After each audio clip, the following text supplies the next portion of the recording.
to infinity and beyond. This is me. This is how I win. Were you rushing or were you dragging? Answer! You're a wizard, Harry.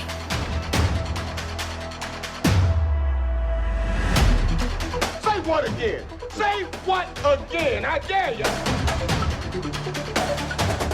No, I am your father. Hasta la vista, baby. Are you not entertained? Are you not entertained? And here we go.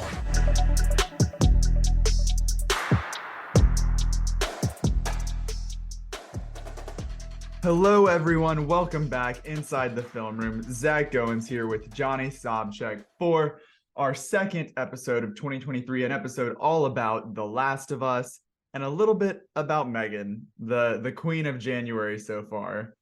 But Johnny, how are you doing? Great to be back on the podcast after a week off. What's going on? Yes, great to be back. I haven't had too much going on in the last couple of weeks. Been pretty busy. Been just relaxing a little bit as well with the holiday and everything. But yeah, we have plenty to talk about today, that's for sure. And you have M3GAN to really focus on. I know you just absolutely loved M3GAN. So I'm excited to hear some more about that because I have not yet seen it. And then, of course, we have the series premiere of The Last of Us for HBO. And as someone who has played the game, I know you're not as familiar with the source material. You haven't played it, but I think the passions may be flipped on that one as far as like how excited and how ready I am to like really dive into that. Oh, yeah. I mean, I think that's something that it gives us a unique perspective here rather than, maybe like a Dune. You're obviously more of a Dune guy than me, but we're both still like very into it. Yeah. So it's just like Dune rocks, no other opinions versus this being like Johnny has the history, the background. I'm coming in like pretty much blind. So it'll be good to have those different perspectives for The Last of Us. But you're stuck with just my perspective for M3GAN, which we'll get to in a second. But that's going to be what we have in store for our episode today. But since we had a week off, I know we always get this thing started with just what we've been watching lately. It hasn't been a ton. M3GAN is, in fact, the best movie I've seen this year because it is the only movie I have seen so far. I know we're still 2 weeks into January, so nothing too crazy. I know Plane came out this week, so I'll probably try and check that out. And then Missing is coming next week. But nothing too big going on yet at the theater. But TV-wise is definitely cranking up. Obviously, we're going to get into The Last of Us. That's one that we just all started last night. I'm finally catching up with The Bear on FX/Hulu. That's one that people were going crazy for, I guess, late summer, maybe early fall. But I remember I watched the first episode, had a bunch of stuff going on, watching different shows, never really continued with it, but I'm sitting down and pushing through that, enjoying it so far. And then the flex of the episode here is that there's a show coming out on Apple next week or 2 weeks from now, January 27th, called Shrinking. It's Harrison Ford, Jason Segel. So two big stars there. It's Harrison Ford. I guess he's in 1923 right now, but one of his first returns to television after an iconic film career. And it's written by Brett Goldstein and Bill Lawrence and the Ted Lasso mastermind. So Apple has found a good thing with them and they're kicking off a new show that's coming soon. And I've seen it. I can't talk about it too much yet, but did some interviews for it. But that'll all be coming next week and coming soon. But Johnny, what's been up with you? I know you're catching up with a couple things as well. Yes, I have also been pretty busy, like I said, so I haven't seen a whole bunch. But on the TV side, in addition to The Last of Us premiere, of course, I finally got caught up. Me and my girlfriend, we watched Andor from Disney Plus, the latest Star Wars show. And this is one that I'd seen the first episode and maybe part of the second one, like when it first came out and like first premiered, which was back in, I want to say maybe November-ish time frame. And I liked it, but for whatever reason, I just had so much going on. You know, we were catching up with a lot of films around that time, so I just couldn't stick with it. But this time it's all out on Disney Plus, and we breezed through it. And I, even knowing some of the things that were going to happen or some different plot points and elements, because it just naturally on Twitter I couldn't avoid seeing or hearing about them. I was still very much like wrapped up and absorbed, and really, really liked the show. It's definitely different from anything on Disney Plus, I would say. I think it has such a darker, more thoughtful like commentary on like so many different things than any of the Marvel shows, certainly any like the Star Wars shows. Even as someone who really likes The Mandalorian, and I've seen the first 2 seasons, looking forward to the third. I think this just like blows that out of the water as far as performances, the writing, the way it builds out the world in a way where it's not relying on you know, anything that's really so much pre-established. I mean, there's not like a baby Yoda to get attached to. They're not trying to sell merch with this show. They're definitely not trying to sell merch with this one. And not that there's anything really wrong with that. That's coming from 2 Grogu lovers, so don't worry. Like, don't get too upset about that. Don't get your Grogu pitchforks out. But like, I just was really surprised, because I said I like the first couple episodes. I think that once I got into the middle of this show, I was like, wow, this is really like going a whole bunch of places I never would have like guessed. And I don't know how Tony Gilroy did it as the writer and like creator of the show, but hats off to him, because he managed within the Disney Star Wars ecosystem to make something that's actually bold and very different. And it feels a lot of stuff to say. Like, it's not pulling punches. It's not. And like, I think that, to me, I described it to someone as like, it almost feels more like an HBO show than like anything on Disney Plus. Like, there's nothing on Disney Plus that I would compare this to. And I like I said, I like The Mandalorian. I liked Loki. Not really high on like any of the other shows, but when you compare it to like The Falcon and the Winter Soldier and that level of like social commentary, it's not even close. Yeah. It's not even close. Yeah, it's like night and day. It's like that was just something else I was thinking about during this, is how the social commentary, like the political stakes of like Civil War, like the Marvel movie, for example, like it's night and day. Like, this is what the Russos think they were doing in that movie in some ways. Like, this is so much more in depth and like more gray and interesting, I think. And I like that movie, but it's so different. And then so that's pretty much like as much as I'll say. I don't want to spoil too much for anyone that hasn't seen it yet, but I do highly recommend it, because I think it definitely earns its existence at the very least. And at 12 episodes, it's not too long, but it was a worthwhile ride, and it's not so short like some of these other shows where they're only 6 episodes. And you know exactly what you're getting with another 12 coming in season 2, to have this like very finite start and finish that they have mapped out.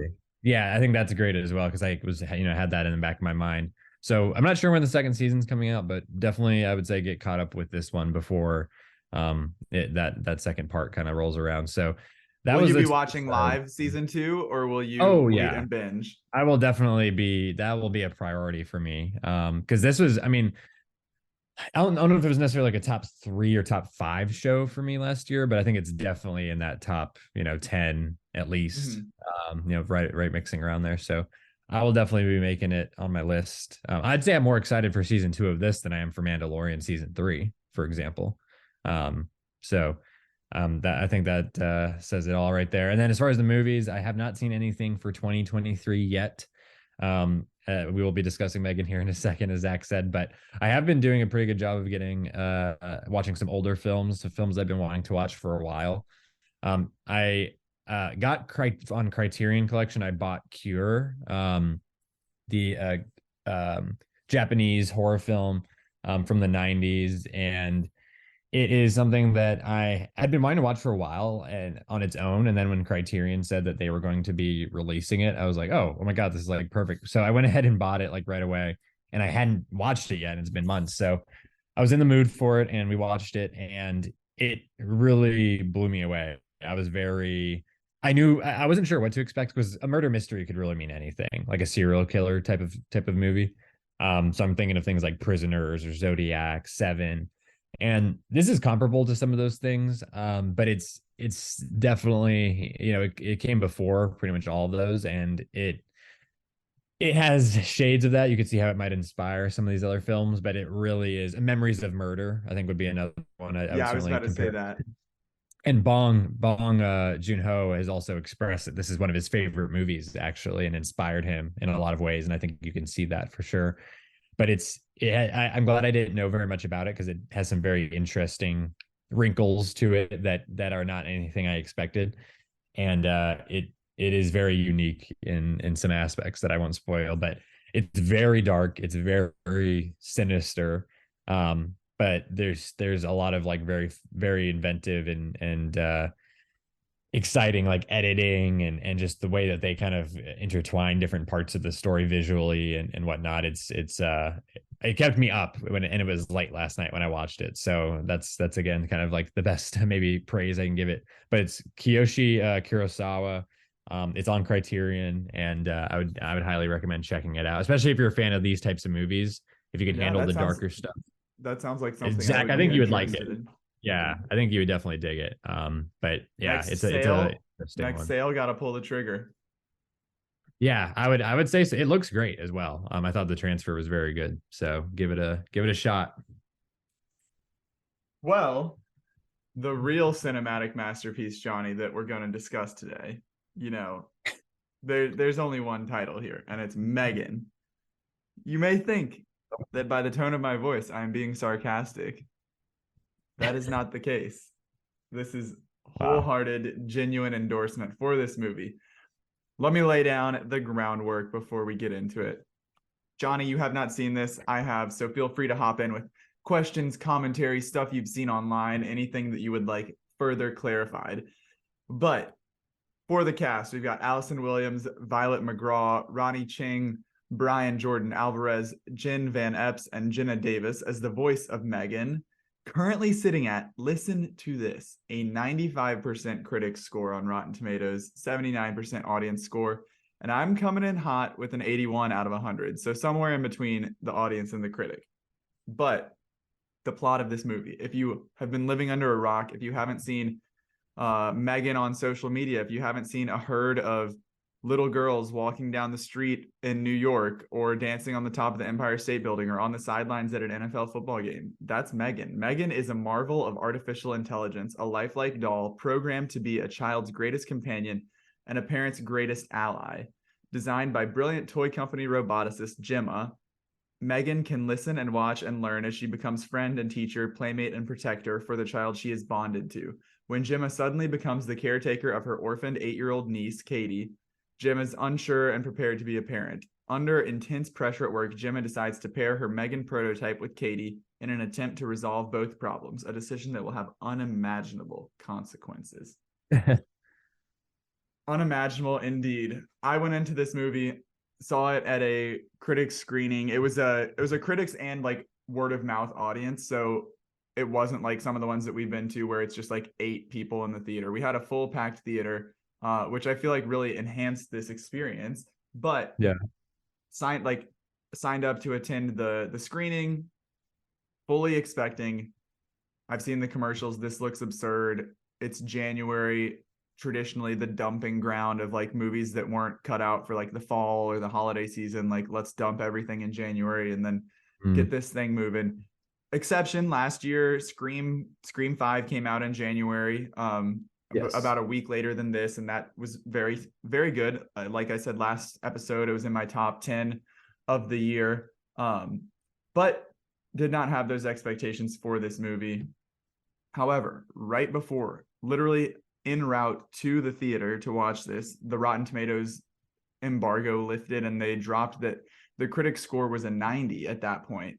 And I was like, oh shit, I need to like recalibrate my expectations going into this. I totally expected one thing, and then I was like, wait, am I about to get a good quality movie? And the answer was yes, Johnny, because rather than being like a dumb it is very much silly and over the top, but the thing about it is that it knows that, it leans into it. It's very camp. But rather than being something that is like ends up being dumb and silly while it's trying to be serious and scary, that's very much not the case here. It knows that it's absurd, which is why it works. Like there's no sort of subtlety about anything. They have like this doll, M3GAN, is like a sassy little bitch that just like talks back and like in like she starts off like obviously as like the program perfect doll, but then like as her AI continues to grow, like the story is nothing revolutionary. Like Yeah. it's because it's like the story is like, oh, AI is bad, like that. We've all seen that so many times. Like Yeah. Age of Ultron, this is better than Age of Ultron. If M3GAN had been up against the Avengers, I don't know if we would have gotten any more Avengers movies. But so she like starts off normal, and then like as she gets more power, learns more stuff, like begins to like turn and like talk back to her owner. Her goal, like she's programmed to protect this girl, and so then she like takes the protection very literally, and it's like, okay, like this neighbor's dog like bit the girl, like I need to take matters into my own hands, like very absurd Yeah. stuff. Like, or someone at school is bullying her, I need to protect her violently. So it gets like off the rails, but I think my favorite encapsulation of like just how like on the nose it is, and like it's unabashedly like not subtle, is that like in one of the horror climaxes, like they're getting like something eerie is about to happen, there's like about to be a fight pretty much, and M3GAN is in a house sitting at the piano, and she's playing the song Toy Soldiers, like because she is in fact a toy soldier at this point. And I was like, this is a deep cut. Like I don't know if most people would get it. I know the song because of like the Eminem sampled version Yeah. that he uses. But I was like, okay, this is, yeah, we know that this is just ridiculous. But it was way funnier, if you can't tell, than I expected. Like I said, I thought it was going to be like trying to be very scary, a horror movie. But it's got like really solid witty humor. It's very I don't like, it was just a whole different experience than I anticipated going in. So I would be interested to like revisit this and be like, oh, with like the proper expectations, am I still enjoying this? Like now that I know what I'm getting myself into. Mhm. But it seems to be like very unanimous, you know, like high audience score, high critic score. They're green lighting a M3GAN 2 already. But it God. was a lot of fun. I had a good time with it. I am glad, you know, when you've got Jamie Lee Curtis, I believe it was at the Golden Globes, she was on the red carpet and they asked her who she thought like the scream queen of 2023 would be, and her answer was M3GAN. I feel like for to be held in that high regard by horror royalty like Jamie Lee Curtis, I think you're in good company. But Right. I would recommend you see it. I feel like you'd have a good time with, like, knowing that it is meant to be silly. I feel like you'd have a good time with it. And I would definitely recommend it, especially while we're in, like we were alluding to, this sort of movie drought to start the year. This one's definitely one of the ones that would be worth going to check out. Right. Yeah. No, I mean, I am shocked, obviously, by your mouth moving in the way it is right now. Um, but yeah, I'm glad that this is something that seems to be legitimately good and it's doing well at the box office. I mean, it's getting good scores like across the board from everyone. I have no doubt they're going to make like 15 of these damn things now, which is fine. We'll see if they can keep the quality up. At least I, as of now, it was an yeah, original idea. You know, it wasn't like, yeah, it's fun to see something like that on a small budget come out and have the success that this has had. yeah. And I'm curious, like, if and when I do finally watch this thing, I know there's been a lot of discussion about some people seem like very like one way about this, and then some people like are completely indifferent. But the rating of the movie, it's PG-13. And apparently there was a much gorier, like more violent cut at one point. And I even heard or saw that there may be a possibility of a unrated cut being released, or like an extended, like more like rated R cut coming out, whether it's on home release or something. Um, what did you think that there was anything like that felt like it was missing or like a little too maybe like dumb like not dumbed down but like watered down as far as the like more violent I guess parts of the movie, or did you think it was fine as is, or would you want to watch or see like that I more? mean, I don't know, like she doesn't ever really go, it's not like a, like a Jason Voorhees like killing Yeah, rampage, which like fits the, like I don't know what they would necessarily add in other than maybe like just extending some of the scenes, because it's not like her body count is particularly high, because like a lot of the times she's yeah, having to like kill someone or like make it look like an accident or like play it all, like because she's trying to like stay incognito essentially. yeah, So I didn't feel like cheated by anything. I think some of the stuff that they do is like maybe not particularly gory, but it's like yeah. cringy, like it makes you uneasy. Like one note, not to spoil, but like an ear gets ripped off at some point, and that was like very, Oh, like it makes you uneasy rather than it just being like, oh, here's somebody's throat getting slit or something like that. yeah, It's exactly. very creative in the way that she attacks, I feel like. Okay, that's cool. Yeah, I think I feel like I haven't seen it, of course, but I feel kind of similar, I guess, in that respect. Is you don't need that stuff. Like it sounds like for this particular type of movie, maybe in future films they can go more off the rails as they need more and more ideas, maybe with the kills and that sort of thing. But it sounds like it was still pretty enjoyable and like didn't feel like anything was like too watered down or like missing necessarily in that regard. Although I do think it was interesting though. I mean, you talked about it being very like comedic and like more funny than you expected. Mm-hmm.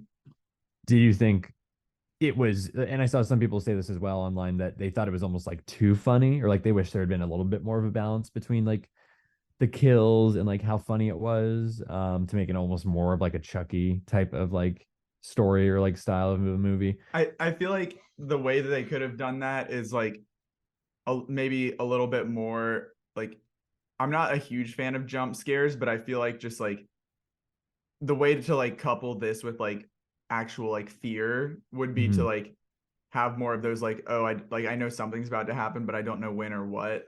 Yeah. So it doesn't like have to be an actual jump scare, but just like that sort of like uneasiness where you're on edge.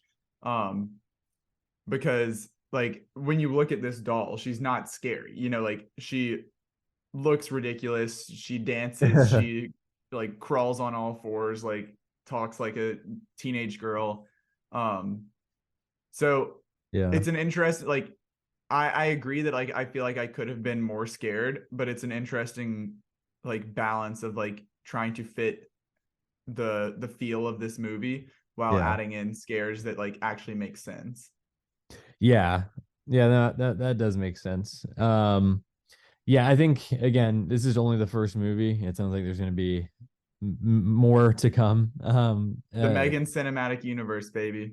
MCU. Maybe a little bit of an understatement saying there's more to come. I'm sure we're going to get a lot of these things. So, I think it's kind of almost better in a way, having not seen the movie, but from your review, that they are kind of starting out one particular way or one more kind of like side of the spectrum as far as like the comedy and like the violence. Like it seems like much lower in the violence, like much higher in the comedy. So they could expand and like switch things up and like kind of change the formula like as they Yeah. go. And Um, it like there's obviously like all sorts of like AI elements like mhm. in like real world that, like I know she's like born as as this doll, but like I feel like there are a lot of different like variations in which they could bring her back or have her like integrate into society to like continue on. I don't Yeah. I feel like there's a lot of versatility there. Yeah, absolutely. No, I think there's a lot of options there. So you've got my curiosity peaked. I'm not gonna rush out to catch this before it leaves theaters necessarily, but I'm sure by the time the second one rolls around, I'm like, okay, let me check out Megan. Maybe Halloween time this year, I'll throw it on or something. I wonder We if it'll need be like a on M3GAN versus Annabelle versus Chucky like doll brawl. Doll Brawl. Wow. Okay, That's the Blumhouse. name. We, That's the we got to get subtitle of the movie. Blumhouse. Let's get this guy. Let's get this guy in the room. Um, I think we're onto something here. My money's on M3GAN, but All right, that's enough. That's enough of me praising up Megan. Johnny, I'm gonna turn it over to you for the main event. Oh boy. Ladies and gentlemen, folks of all types, we have the craziest, most epic, most emotional, most maybe controversial in some ways video game story ever told. I'm sure a lot of gamers maybe listening will have thoughts on that. But The Last of Us is it came out 10 years ago. I played it as it came out right away. My brother got it for me, and to this day it still stands as like one of those moments where it's almost like when you watch a movie for the first time when you're younger, when you're like a kid, and you're like, you go from just being someone like as a kid who watches a movie from time to time, or like goes to the movies like with your family, and you see something and you're just like, wow, like this is so different, like this is completely, like I didn't realize movies were like this or could be like this. And The Last of Us, for me, as someone who did play video games growing up, I played on PlayStation 1, PlayStation 2, GameCube, the Wii. PlayStation 3, I would say, is like the console that it was around the longest. And it also saw a lot of different developments and changes. And when The Last of Us came out right towards the end of its kind of life cycle, this was something that it just like completely like shocked me and like flattened me and showed me so many different things as far as story and character, and even some of the gameplay that I just had not been kind of exposed to or like realized before. So to say that I've been waiting for this particular material to be adapted well, I know that for a long time I thought it would be a movie, and there was rumors of different casting and options for that. And then maybe there's thoughts of it being a show, but it wasn't until like the last couple or few years where HBO like got their hands on it, and then it just kind of took off from there. And I remember when I heard HBO was doing it, it was couldn't have been more excited. I couldn't have like asked for like a better steward. I think Prime does some great stuff, Netflix, but I of course I think HBO, and I think you would probably agree, has like the highest standard across the board as far as their material, their original material, but also when it comes to adapting books and other works. And then of course like the folks behind the camera and like that are running the show, Craig Mazin, who did Chernobyl, which I think is one of the best things HBO has ever made. He is a huge fan of the game apparently, and got a meeting and got in the room with Neil Druckmann, who is the creator and writer of the game. And I think that pairing and all the casting that came out, Pedro Pascal, Bella Ramsey as Joel and Ellie respectively, and then pretty much all the news that's come out since then about the folks working on it, and the cast. Nick Offerman will be showing up before too long. Gabriel Luna's in there. It just, everything felt like the perfect storm. And so it's been a very long, like difficult wait the last couple of years getting to this point. As a big fan of not just the first game, part one, but part two, I have been, over the last few weeks, this has like been one of the things, that only thing I could really think about was this show coming out. And I'm very excited to hear your thoughts, Zach, because we have not really spoken on it too much yet, but I know you really liked it. But this was just, it hit all the marks that I was hoping it would, and then some. And the reviews have been very strong. I'm not surprised. The reactions online the last few days have been very good. But to finally sit down and see it and actually watch it with my family, folks that have never played a video game before, let alone this video game, and seeing their reactions and whatnot, it was just all very full circle kind of feeling for me, like as a fan of this material. It's been my most anticipated show overall for a while. Certainly my most anticipated for the entire year. And we're getting a nice early start here in January, and it'll carry us through to March. So I can't wait to dig into this a little bit more with you. Yeah, it's something we'll get into, but I had all of the stuff that you were just talking about. I had none of that. I have like seen the game, know of it, don't know much more than that. I went into this knowing that it's about like a apocalypse, zombies, I didn't know if it was like zombies or stuff or whatnot, but like infected, as I now know. Yeah. But Yeah, I did not know anything about this, so that was a very cool experience to go in. I'd seen the trailer now for this series. But two very different approaches to this show, and I am very much excited to be like along for the ride, not knowing that, oh, this is about to happen from the game.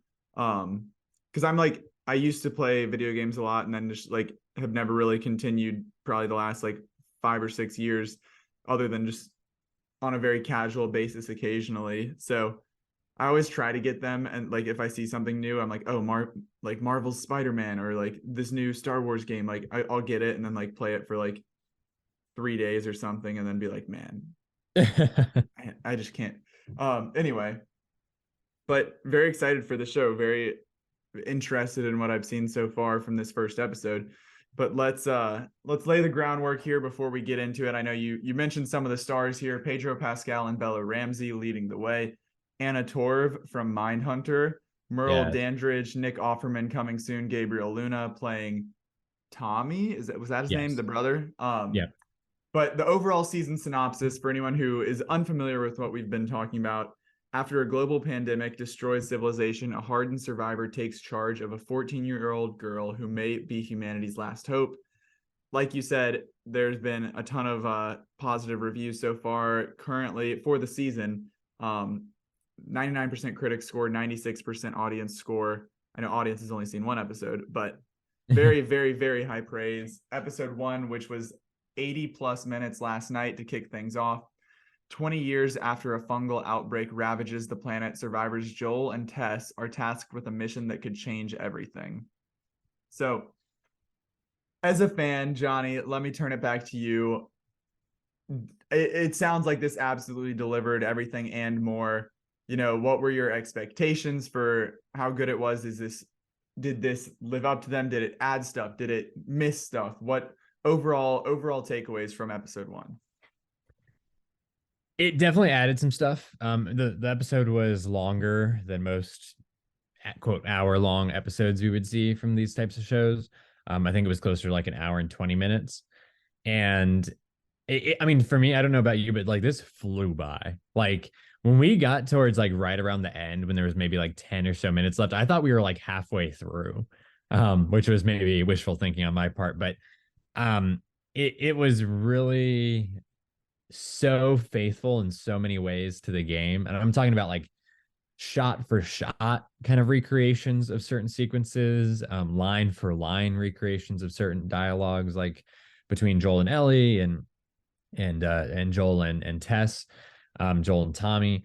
So How much question about that, yeah. the faithfulness, like how much of what because like obviously like in video games there's like the part that you were playing, and then there's the Yeah. cutscene, which is like more of the storytelling, like basically like Yeah. just stuff that you're watching. So like Yeah.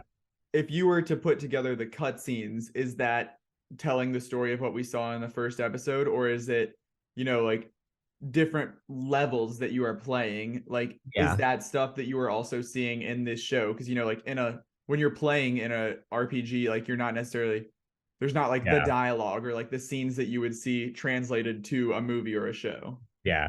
I would say this episode was more about like cutscene type sequences because, for example, like the dialogue scenes, like Joel and Tess when she gets back from getting beat up and put into the jail for a little while.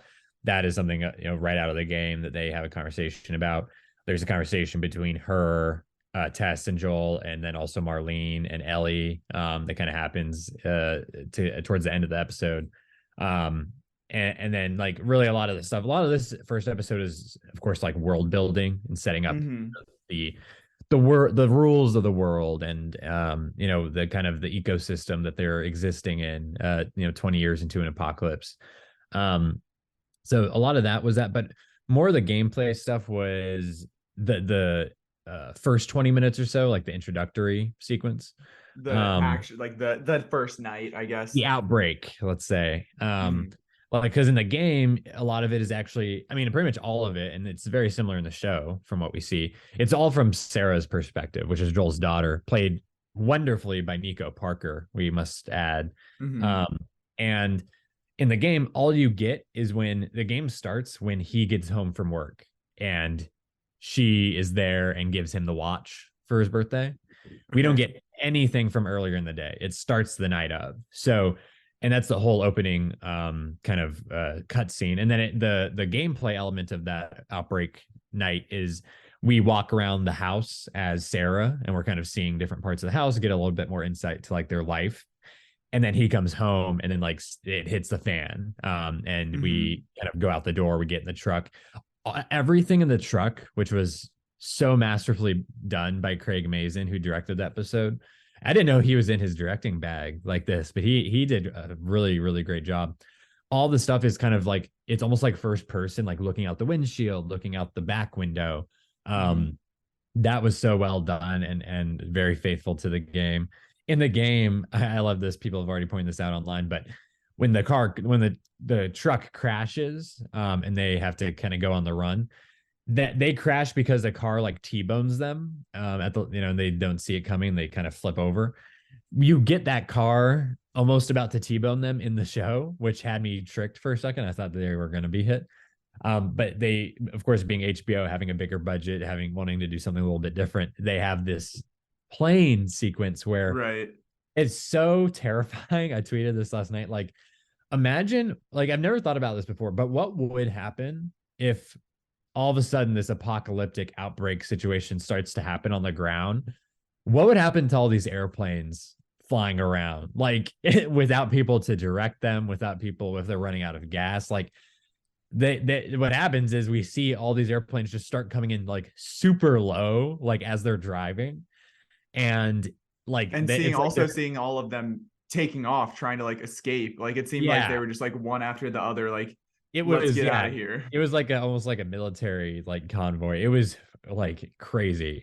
And then the car crash happens when a plane just like nosedives and crashes, and then a piece of like the plane flies down the road and like ricochets and bounces off the truck. So that was intense and a nice difference from the game, because it caught me off guard. And then everything after that, you're kind of running carrying Sarah. We do get a shorter sequence of that. They immediately get separated from Tommy. And when Joel carrying Sarah gets chased. It's our first real experience with the infected.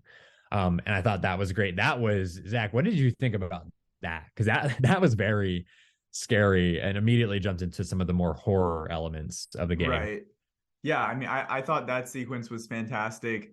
Going back to for a second, like all of the car stuff was great. Like I loved all of the like continuous takes and like the looking out the window and spinning from all angles. But no, the chase was great because, like you said, like I went into it without knowing like what kind of zombies are these. Is this like I Am Legend? Is this The Walking Dead? Like what sort of expectation should I have?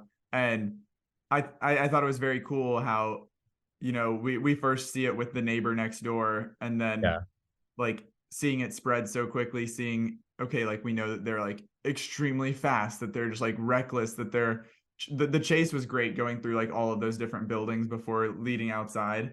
I feel like I see more of it in the preview, because like obviously, like you said, we're just setting the foundation here in this first episode. But when you got that, to come this season on The Last of Us, like I thought that the design of the infected was just fantastic. I love how like unique each one of them is. Like as you see the fungal infection like affecting them all differently. I thought that the mouth effect was very cool too, with the initial neighbor. That was like spine chilling. But no, going back to the my question on like the gameplay versus cutscenes, like there was, I don't know, I'd be interested to hear from you. That scene towards the end when they're like actually like, okay, we have Pedro Pascal and Anna Torv and Bella Ramsey as they're like escaping, like sneaking out essentially. That very much felt video game like, as like I could totally see this, because Naughty Dog, having played the Uncharted games, like that is something I'm familiar with, like their style of gameplay, I guess. Like I could totally see this, like you're sneaking around, you're staying to the shadows, you're avoiding this light that's like scanning the perimeter. Is that, I imagine, a scene that you would play, or was that also like a cutscene? No, so that is actually like pretty much full blown like gameplay. So that was pretty cool. It seems like they certainly like shortened it compared to the Mhm. game, because in the game you're sneaking out and it's really a lot of like crawling through like wet tunnels and like as you saw in the Right. show, and like different like crevices and like the ground that have like the ground has like cracked open, and like the sewer system's like exposed. So there was a lot more of that, but I'm glad that they kind of nicked a lot of that, because now you can end it with that scene where that is a cutscene directly out of the game where they just the soldier who Joel actually saw earlier in the show, so there's more connective tissue Mhm. there, which was nice. And also I loved, this is not in the game, this parallel that they established between how Joel felt when he was confronted and Sarah was killed by that soldier versus how he feels now being confronted and he's like responsible and trying to protect Ellie. Right. I thought that was really well done. That is not in the game, and that also leads into him like beating him to death, which is also not from the game. And that I think does well. I watched the inside the episode afterwards as well, which I would recommend. And Craig Mazin was just talking about how in this moment, Joel's, ruthlessly beating this man to death, and he's being triggered and doing that because of what happened to him in the past. And now he's doing this in front of Ellie, and Ellie, whereas when Sarah saw him kill that old lady, who was infected, she was like disturbed and crying. Here, Ellie is almost like he used the word like activated. So like she sees him doing that and she's almost like, well, that's the right thing to do. Like that is, I like that he's doing this to protect me and to protect us and like continue the mission. Um, that's more like she does have this more violent side to her as like a survivor. So that's something to keep an eye on. And like that connection between them, that kind of methodology or that psychology is going to be very interesting to keep an eye on, I think, going forward, as he mentions as well. So I really like that. And they leave you kind of with like a cliffhanger. How did you feel about that, Zach? Because I know everything about that and like what's going to happen, but how did you think of like that last sequence with the Of information we kind of get? Ellie's reveal. Yeah. Yeah, I just sort of like when not like that final scene, but like maybe like a couple minutes before, like when we see like okay, like because when you first meet Ellie, she's like a prisoner essentially, and you're like, okay, she's been like taken Yeah. hostage or something. Don't really know the context. And then I think it was when what does he say? When Joel says like, "Oh, are you somebody important? Like, are you like a senator's Bigwig's daughter daughter. or a Yeah. bigwig's daughter?" Like, and she's like, "Oh yeah, something like that." I was like, okay, like maybe she's like the only person who's gonna have like I had a thought of like, okay, she's like the cure or something like that. So I was kind of onto it, and then we see that little bit at the end. And Yeah. you could kind of tell that it was hinting at that, like when before she even attacks the guy, you see her like agitated as she's like not wanting to like actively not wanting to be scanned Yeah. get her like status or whatever. Yeah. But I thought that was very cool. I think this obviously like I didn't know what the relationship was going to be between Joel and Ellie or like why they like what their mission was that they were on. So very clearly like sets the stage there. Obviously there's a lot of questions, a lot of stuff to unfold and see how it happens, but like I think I have like a general idea now of like okay, like this is why she's important, this is why they're going where they're going, what the goal is. um Yeah.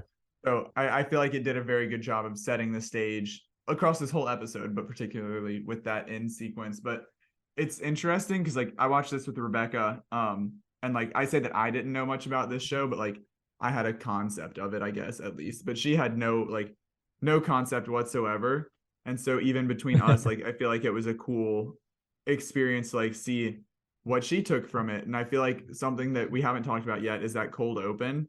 Yeah. Um, Oh, yes. Yeah. where we've got the like 1968 flashback where they're talking about fungal infections and like pandemics, diseases, all of this.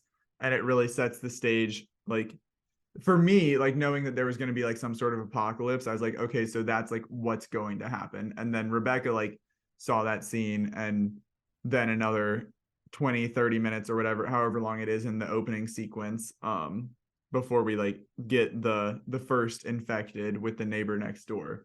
It took like a minute to put that together. But I thought that was Yeah. a very cool way to set the stage, and it was a very very good exposition dump or like Yeah. explainer without it feeling like, okay, I'm just going to read you like a synopsis or like dump all of this information on you without having it play into the narrative. Yeah, I like that. Because that is not in the game at all. We don't get, and I liked how they set it so far away from the current timeline where, back in the 60s, where you could, based on how he describes it and everything, it's a reasonable amount of time for the evolution to take place of the cordyceps. So I liked that it hit on the pandemic element of it, which of course we can all understand and relate to at this point.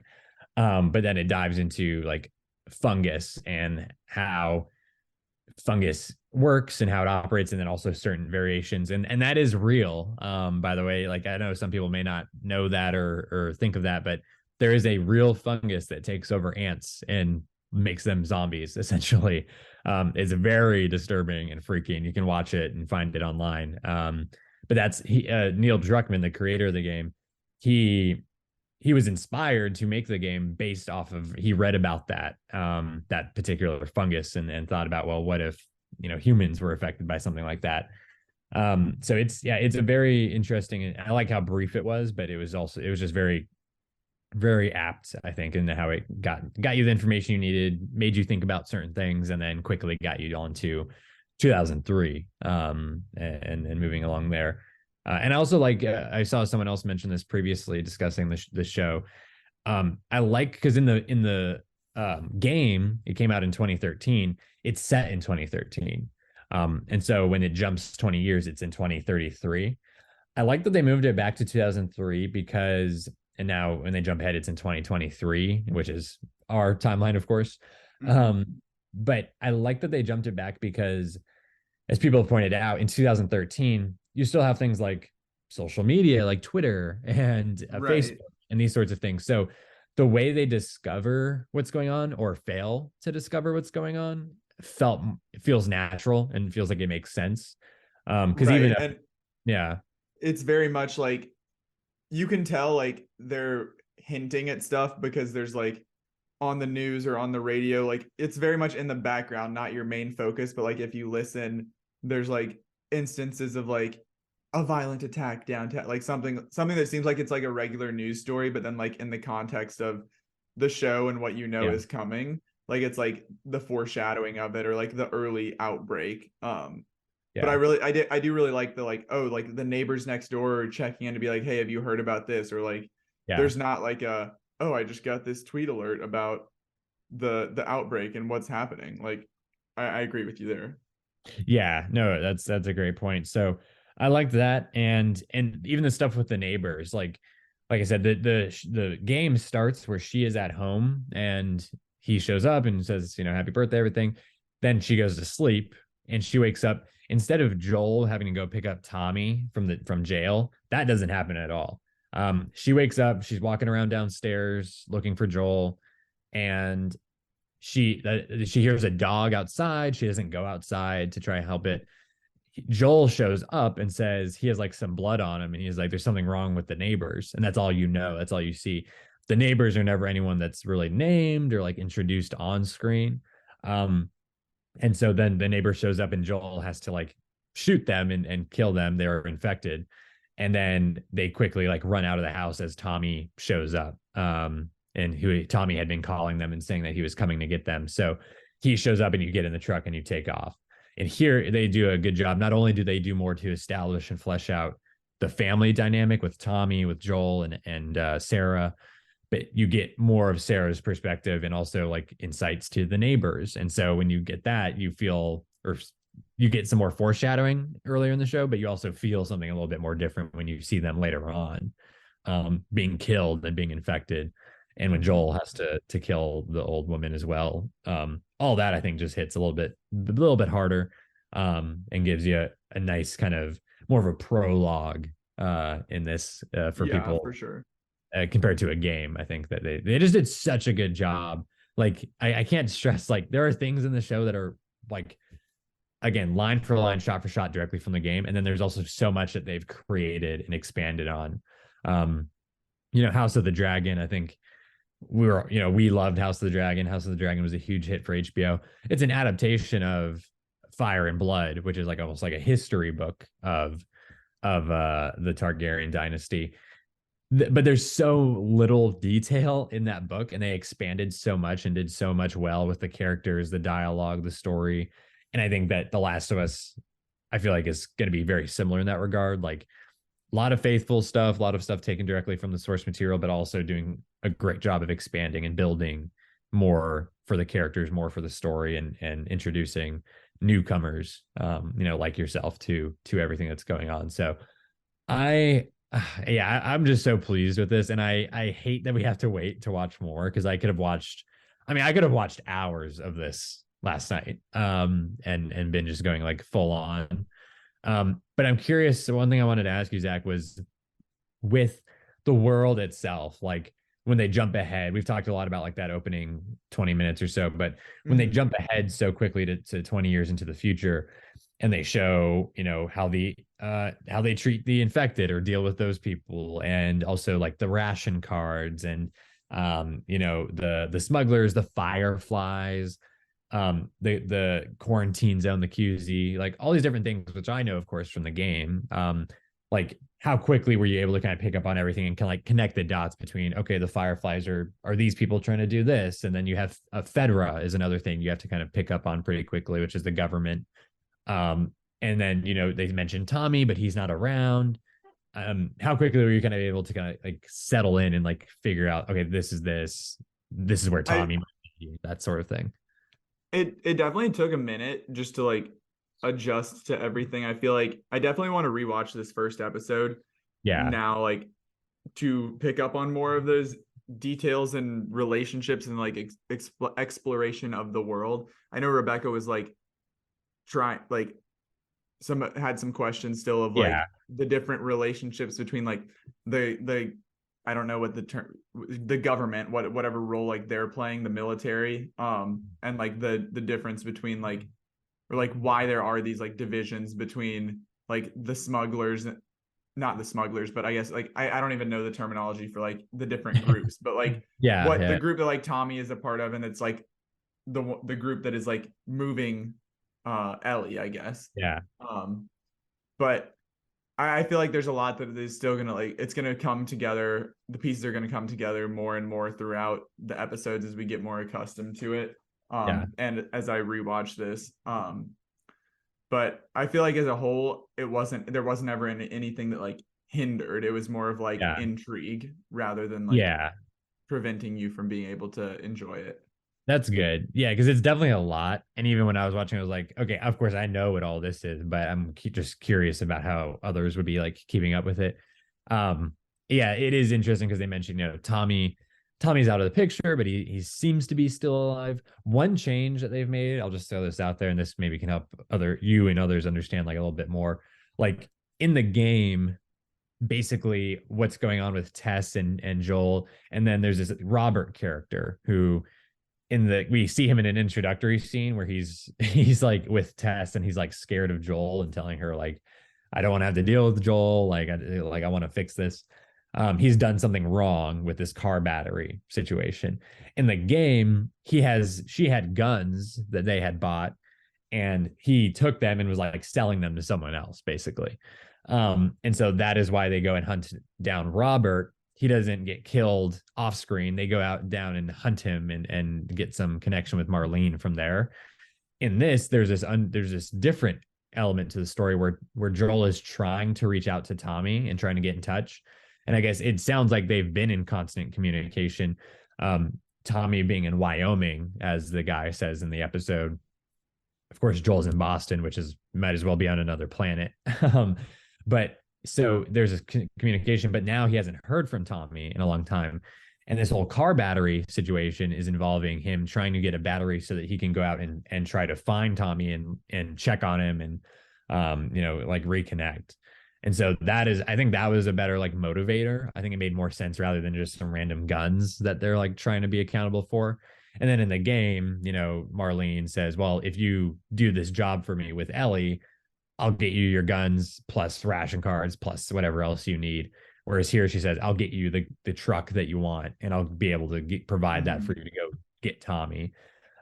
So I like that they're already introducing keeping Tommy like in the loop. And I think that motivation just makes a little bit more sense, like on an emotional level for Joel. And now Ellie being thrown into the mix, obviously that's not something they want to have to deal with, because that's a whole lot of responsibility, and puts them in a more dangerous position, where if they had been able to get the car battery and get into the truck, they wouldn't have to go on this kind of trek through out into the city. Which I also liked, because at the end, when we find out all this and then they agree to do the mission, there's this kind of fun scene where Ellie's picking out, there's this radio that plays different songs, and she figures out, she says, who's Billy? That was cool. So the songs, depending on the year, indicates a message, and 80s means there's an X, and that indicates probably something bad or trouble. And she says to Joel that, oh, well, there was an 80s songs playing, and he's like, oh shit. And then he's like, oh, I got you. And so she was tricking him to try and figure out what an 80s song meant. And because she had probably looked it up in that book to figure out what song would make sense to him. And then that comes back around a few minutes later at the end of the episode, as they're leaving the quarantine zone and going into the city. We cut back to the room, and the radio actually does come on, and it does play an 80s song, this Depeche Mode song. And that means it's two things ultimately. Bill and Frank, who we don't know or haven't seen yet, are in trouble, which is not good. And then we have, it's kind of just like an overall omen that like there's trouble like ahead, and this is not going to be a good experience, let's say, as they leave and go out into the city. And you hear, like, right as it cuts to black at the end, there's this epic shot of the city and the buildings falling over, and you hear like screaming or like the infected. And I think episode 2 is actually called the infected or infected. So I thought that was just a really cool thing that's not in the games at all, that came back in, and they tied that in, and it's almost like a double entendre there. And so with that being said, what do you think, maybe kind of wrap things up as far as with these two characters, Joel and Ellie in particular, and then, Tess is kind of part of the trio going into next episode, knowing that we're probably gonna get more infected, and you saw the weeks ahead kind of montage. What are you kind of thinking for like someone who doesn't know what's going to happen, really? What are you most excited to see? What are you kind of maybe predicting in some ways? Just not next episode. I don't know if I'm ready to make any sort of predictions yet. Still feeling it out, but I'm very excited just to like continue to explore this world, to get out of even though there's still probably plenty to explore within the QZ, but but I'm excited to just like continue to branch out, see more of the infected, because I feel like one of the things that I would liked and didn't necessarily expect is that like there's a lot of, it's not just the infected that are bad guys. There's a lot of tension between a lot of different groups. And I feel like we sort of see that with a lot of different apocalyptic types. There are certain groups that are like just out to protect themselves and or will do whatever it takes and stuff. So I feel like that's something interesting, as I know we're going to get more and more characters joining into the show. I'm interested to see, how much of this is everybody banding together to protect themselves and avoid the infected, or how much of it is like every man for themselves. I mean, I can assume that Joel and Ellie are going to be a solid duo. Hopefully. I don't know. We'll see. I may be regretting that, but no, I feel like that just in general, I'm most excited just to continue to explore the world and to understand more of the dynamic between humans, the infected, the different parties, all of that. Yeah. Because they even mentioned, you were trying to figure out maybe some of the factions or like the names. I think he mentions the radio operator. Basically, he says out there, there's worse than infected. There's raiders, there's slavers. It's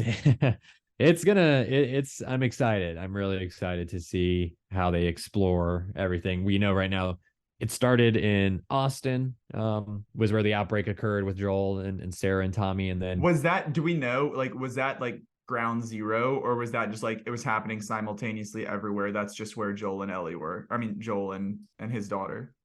I'm not going to answer that because I think we're going to get more Okay. about that. So I'll leave that to not spoil. But that is where we know that Joel and his family started. Then we jumped 20 years. They're in Boston, and now they're still in Boston, but they're heading out of the quarantine zone, and we're on the road. So we'll see what happens. Of course, but I'm glad you liked it so much. Obviously, another one into the Last of Us fandom, and I'm excited to revisit this, in the coming weeks, as you learn and get more attached, and all sorts of fun things I'm sure will be happening. And not so fun things. Let's say that. Oh as yeah, well. I'm not expecting this to be a bright and cheery sunshine TV show. I'm excited for a little bit of savagery, hopefully, but it's nice to know that Sunday night is secured for the next few weeks. Now that we're back in the swing of some prestige TV on HBO, but that, unless you have anything else, I'm gonna wrap up the episode here. Absolutely. No, we'll leave it at that. I don't want to go too far. Okay. But, Okay. I'm glad people, not just you, but I think everyone so far that I've seen online, and audiences and fans, everyone seems to be responding to it very well. So I know there was some doubt about maybe like casting or how faithful it'd be, but I think this episode did everything to do a great job of kind of making people settle in and settle down a little bit. And just be glad, I think, more than anything. Yeah, I don't have any source material to compare it to, but I had no complaints with any of the casting or any of the characters so far. So very excited to tune in next week and throughout the season and see where this thing goes. But that is our episode today. Thank you all for listening, for tuning in week in and week out. We appreciate all of your support. Absolutely. Thank you all for tuning in. And stay tuned, of course, in the coming weeks. We got The Last of Us, got more movies, big movies coming in the next couple of months as well. And it's award season. So we'll be talking about the awards, nominations, winners. And of course, we also have our most anticipated things coming up. To stay tuned for all that, follow on Twitter, Instagram, like us on Facebook, and subscribe on YouTube. Those pages can be found at Inside Film Room. And while you're at it, be sure to subscribe, rate, and review wherever you get your podcasts. We're on Apple, Stitcher, Spotify, Google, Amazon, iHeartRadio, and YouTube. And stay tuned for all the latest reviews and everything else. Interviews coming soon for Shrinking, so that'll be a blast. Be sure to be on the lookout for those. And come back next week. We'll be talking The Last of Us once again, and we'll be looking forward to our most anticipated movies and shows of 2023. We'll see you then.